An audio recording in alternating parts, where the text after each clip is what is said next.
Welcome to TechbrothersIT. In this video, we are going to learn how to get min and max ID values from Azure SQL table and save into the variables in Azure Data Factory. So we are going to learn multiple things. We are going to create variables. We are going to use a lookup to get the values from the Azure SQL database, and then we are going to use the set variable activity to save the values in the variables. Why this is important?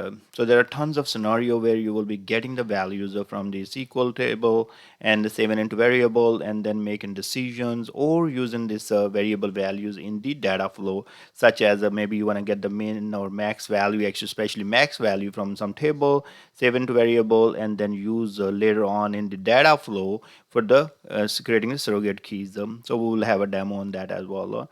So this is the video is going to lead towards surrogate keys and all that, and how to pass your variable values from pipeline to the data flow and all. So this is first one, and then you are going to go for the next one. So here what I have a database called TechbrothersIT, and in the TechbrothersIT we have different tables. One of the table is the total sale, and that's our kind of most favorite table that we've been using in different demos. So let me select the data, and we see what we have there. So total sale, and you have a ID here. What I would like to get, I would like to get max and min values. So max as max ID, and here max ID, and then I'm going to go for min and ID as a min ID. So the goal is not just getting this integer numbers. You can get also whatever the cell value you need to get, and then save into variable as well. So you can see that we have min value, we have max value, and we are all good here. And now what we are going to do, we are going to go to the pipeline here and use them. So go right here, add a new pipeline, and here we will use the lookup activity. Here we will go in settings, we will go new, and I am going to use Azure SQL here. So we'll select the link service or use a new one. Here let's go for new. Select your subscription, select your server name, select your database name, and then select your username and password. Our link service is tested successfully, our connection is successfully tested, and now what we can do, we can go simply here and don't do anything. We are going to leave everything as it is, because I'm going to use a query here, not the table. So I'm going to paste my query that I used in the SSMS and showed you the values. So I always write my queries in the SSMS and then use them so I don't make mistakes. Now here, if you see that it is click the right there or check the row, first row only, because we are returning max and min value and we are only getting two values. So it is only going to return a single row. That's why it's good to have this one anyways. So now if you are selecting multiple values, then you will be remove that, and we have many demos on that as well. Now once your lookup is ready, we are going to click on this white canvas here, and now it's going to go and show us these the parameters, variables, settings, output. Go to variables, and here I'm going to create a max ID, and then it's going to be string. We don't have integer here or any, we have array, boolean. So I'm going to just go with the string now. Go with another other one, and I'm going to call it min ID. So you see that I just keep the IDs as a capital or uppercases, because the values we are getting from the actual column names, they are small, just this name.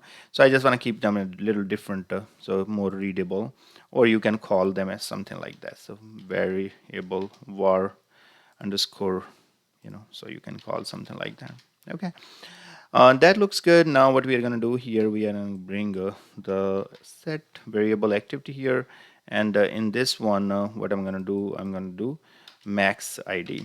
Okay, and I'm going to go to variable, select my variable max ID, and then I'm going to go to value here, add dynamic contents, and then you're going to select now we were supposed to connect the lookup to the variable, so that's why it is not showing us. So let's connect this guy.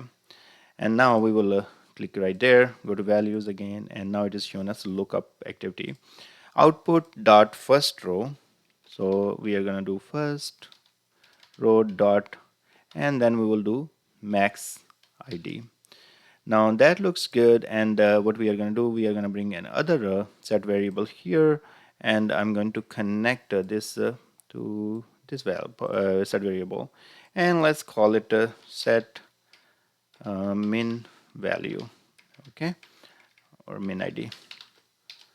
Now this is good, and what we are going to do here, go to the variables, select a variable, and select var min ID. Now we are going to go to variables, values here, add dynamic content, lookup, dot first row, and then dot min ID. So we should be all good here, and that's it. So now you have read the values from the SQL table, and then you have saved into the variables. Let's go ahead and execute our query. So our pipeline has completed with the failures, and let's take a look. First of all, let's take a look on the lookup, and here we can see that first row, and then we have max ID and min ID. That's coming correct. Now let's see what happened with the set variables. So right here, okay, we can see that the var max ID is a type of string and cannot be initialized or converted to integer because we are converting or returning the integer values. So that's a problem. Now what we need to do, we need to fix that. How we are going to do that? We are going to close this. We are going to go to set variables, and here we will go and then remove this at the rate sign. Then we will say at the rate sign, let's see here, if you do string, and you're going to find a function that will be converting. So that should do it at the rate string, and there is a function actually that will convert to the string. So it's right there somewhere, but I'm not able to find right now. But anyways, it should be here. String functions, they're right there, so we can these are upper, lower, and all that. There's conversion functions, so we should be right here. Yeah, that's the function, convert the parameter to string.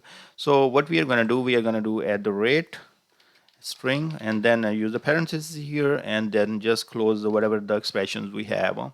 So that should take care of it, and the same thing what we are going to do in the other one as well. So let me just hit OK, go to the second, and here in the values, at the rate string, and then parentheses starting and parentheses closing.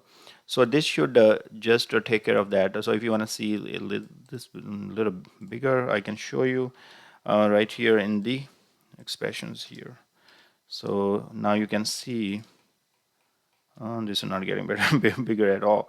Okay, I see now, too big. Okay, so you did at the rate string, and then whatever the activity and lookup one and all that, so we provided that value. So that did that. Okay, so that should be okay now, and we should hit OK, and let's debug, and now our values should be saved to the our string type variables, and that's max ID and min ID. So it should complete successfully. Now in the lookup, we see that first row, it's going to send us the max ID, min ID, and then if I go to the set variable, you can see that var max ID variable is equal to 11, and then what we have there, we have var min ID equal to 1. Now these variables, the min ID, var min ID, and var max ID, you can use wherever you want to use it. My goal in the next videos, I am going to use in the data flow. I'm going to take this max value from there and then connect to the data flow, and that's where I'm going to create the surrogate keys and load some data. So that's what my plan is. So we'll see in the next video. Thank you very much for watching. Please subscribe my channel.